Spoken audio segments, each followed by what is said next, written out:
Assalamualaikum warahmatullahi wabarakatuh. Perkenalkan, kami dari kelompok 4 yang akan mempresentasikan hasil diskusi kami, yaitu tentang fisiologi sistem kardiovaskular yang beranggotakan Aisma Fitri Handayani dan saya Alvina Rani Ritonga. Pengertian sistem kardiovaskular. Sistem kardiovaskular adalah salah satu sistem organ penting dari tubuh manusia yang melakukan beberapa fungsi penting. Kardiovaskular terdiri dari dua suku kata, yaitu kardiak dan vaskular. Kardiak yang berarti jantung dan vaskular yang berarti pembuluh darah. Sistem kardiovaskular merupakan organ sirkulasi darah yang terdiri dari jantung, komponen darah dan pembuluh darah yang berfungsi memberikan dan mengalirkan suplai oksigen dan nutrisi ke seluruh jaringan tubuh yang diperlukan dalam proses metabolisme tubuh. Sistem kardiovaskular memerlukan banyak mekanisme yang bervariasi agar fungsi regulasinya dapat merespons aktivitas tubuh. Salah satunya adalah meningkatkan aktivitas suplai darah agar aktivitas jaringan dapat terpenuhi. Pada keadaan berat, aliran darah tersebut lebih banyak diarahkan pada organ-organ vital seperti jantung dan otak yang berfungsi memelihara dan mempertahankan sistem sirkulasi itu sendiri. Organ penyusun sistem kardiovaskular. 1. Jantung. Jantung adalah organ berongga, berotot yang terletak di tengah toraks, dan jantung menempati rongga antara paru-paru dan diafragma. Jantung merupakan organ muskular yang dapat berkontraksi secara ritmis dan berfungsi memompa darah dalam sistem sirkulasi. Secara struktural, dinding jantung terdiri atas 3 lapisan atau tunika, yaitu A. Endokardium terletak pada lapisan subendotel, sebelah dalam dibatasi oleh endotel. Endokardium tersusun atas jaringan penyambung jarang dan banyak mengandung vena, syaraf atau nervus, dan cabang-cabang sistem penghantar impuls. B. Miokardium terdiri atas sel-sel otot jantung. Sel-sel otot jantung dibagi dalam 2 kelompok, yaitu sel-sel kontraktil dan sel-sel yang menimbulkan dan menghantarkan impuls sehingga mengakibatkan denyut jantung. C. Epikardium merupakan membran serosa jantung membentuk batas visceral perikardium. Sebelah luar diliputi oleh epitel selapis gepeng atau mesotel. Jaringan adiposa yang umumnya meliputi jantung terkumpul dalam lapisannya. 2. Komponen darah. Darah adalah cairan tubuh khusus yang terus-menerus beredar ke seluruh tubuh dengan bantuan jantung dan pembuluh darah, sedangkan paru-paru memperkaya darah terdeoksigenasi dengan oksigen. Jantung memompa darah beroksigen ke berbagai bagian tubuh. Darah mengandung sel plasma darah putih, sel darah merah, dan trombosit. Sementara sel darah putih membantu melindungi tubuh dari agen penyebab penyakit. Sel darah merah membantu membawa oksigen ke jaringan. Trombosit memainkan peran penting dalam pembekuan darah. Darah membantu transportasi oksigen dan nutrisi ke jaringan dan organ tubuh. Proses pembuangan sisa metabolisme ke organ ekskresi juga dilakukan dengan bantuan darah. Yang ketiga, pembuluh darah. Lapisan dinding pembuluh darah biasanya terdiri atas lapisan-lapisan sebagai berikut. A.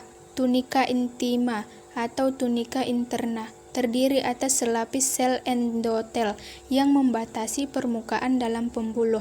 Di bawah endotel adalah lapisan subendotel, terdiri atas jaringan penyambung jarang halus yang kadang-kadang mengandung sel otot polos yang berperan untuk kontraksi pembuluh darah. B. Tunika media terdiri dari sel-sel otot polos yang tersusun melingkar atau sirkular. Pada arteri, Tunika media dipisahkan dari tunika intima oleh suatu membrane elastik interna. Membran ini terdiri atas elastin, biasanya berlubang-lubang sehingga zat-zat dapat berdifusi melalui lubang-lubang yang terdapat dalam membran dan memberi makan pada sel-sel yang terletak jauh di dalam dinding pembuluh. Pada pembuluh besar sering ditemukan membrana elastika eksterna yang lebih tipis yang memisahkan tunika media dari tunika adventitia yang terletak di luar. C. Tunika adventitia terdiri atas jaringan penyambung dengan serabut-serabut elastin. Pada pembuluh yang lebih besar, fasa vasorum atau pembuluh dalam pembuluh, bercabang-cabang luas dalam adventitia. D. Fasa vasorum memberikan metabolit untuk adventitia dan tunika media pembuluh-pembuluh besar, karena lapisannya terlalu tebal untuk diberi makanan oleh difusi dari aliran darah. Macam pembuluh darah yang ada pada tubuh manusia. A. Arteri. Arteri merupakan pembuluh darah yang keluar dari jantung yang membawa darah ke seluruh tubuh dan alat tubuh. B. Kapiler. Kapiler adalah pembuluh darah kecil yang menghubungkan arteriol pada pembuluh darah kecil yang disebut venula. C. Vena. Pembuluh darah vena adalah kebalikan dari arteri yang membawa darah dari alat-alat tubuh kembali ke jantung. Mekanisme peredaran darah besar dan kecil. Peredaran darah kecil atau pulmonal. Sederhananya, perjalanan peredaran darah kecil ini adalah jantung atau bilik kanan, pembuluh nadi paru-paru, paru-paru, pembuluh balik paru-paru, jantung atau serambi kiri. Peredaran darah besar atau sistemik. Sederhananya, sistem peredaran darah besar ini adalah jantung atau bilik kiri, aorta, pembuluh nadi, pembuluh kapiler, pembuluh balik, jantung atau serambi kanan. Penyakit yang mungkin terjadi pada sistem peredaran darah. Beberapa penyakit yang menyerang sistem peredaran darah manusia yaitu hipertensi. Hipertensi atau tekanan darah tinggi adalah gangguan pada sistem peredaran darah manusia ketika tekanan darah sistolik dan diastolik lebih tinggi dari tingkat normal. Cacat jantung bawaan. Penyakit ini bersifat genetik dan muncul sejak lahir. Aneurisma aorta.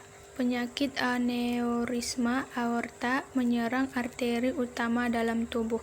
Penderita penyakit ini mengalami pelemahan arteri yang memungkinkan pembuluh darah tersebut melebar.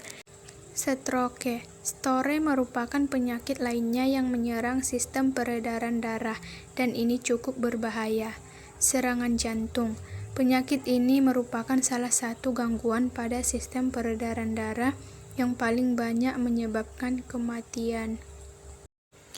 Aktivitas yang dapat mempengaruhi kerja dari kardiovaskular. Olahraga disebut sebagai aktivitas yang menyehatkan tubuh termasuk jantung kita. Kegiatan ini mempengaruhi jantung dengan melibatkan penggunaan otot-otot besar secara berulang-ulang, sehingga mengaktifkan serat otot yang diprogram untuk daya tahan dan memanfaatkan denyut jantung sebanyak 40-85% dari detak jantung maksimum kita. Ada beberapa hal yang didapat dari olahraga yang tidak bisa didapat dari aktivitas lain. Yang pertama, transisi. Begitu memulai olahraga, otot akan mengonsumsi lebih banyak energi dan menghasilkan produk limbah lebih banyak. Karena tubuh harus membuat energi pengganti, otot-otot memerlukan oksigen tambahan yang dipompa dari jantung. Yang kedua, kesestabilan. Setelah otak meningkatkan detak jantung ke titik di mana pasokan oksigen memenuhi permintaan dari otot-otot, detak jantung akan tetap tinggi pada sisa latihan. Yang ketiga, pemulihan. Setelah berhenti berolahraga, otot-otot menuntut oksigen lebih sedikit. Namun otak harus memasuk oksigen tambahan untuk membantu proses pemulihan. Yang keempat, latihan. Ketika kita melakukan latihan aerobik secara teratur selama beberapa bulan atau beberapa tahun, ruang jantung dapat melebar lebih baik, yang memungkinkan jantung mengisi lebih banyak darah. Cukup sekian hasil diskusi dari kelompok kami. Kami memohon maaf yang sebesar-besarnya.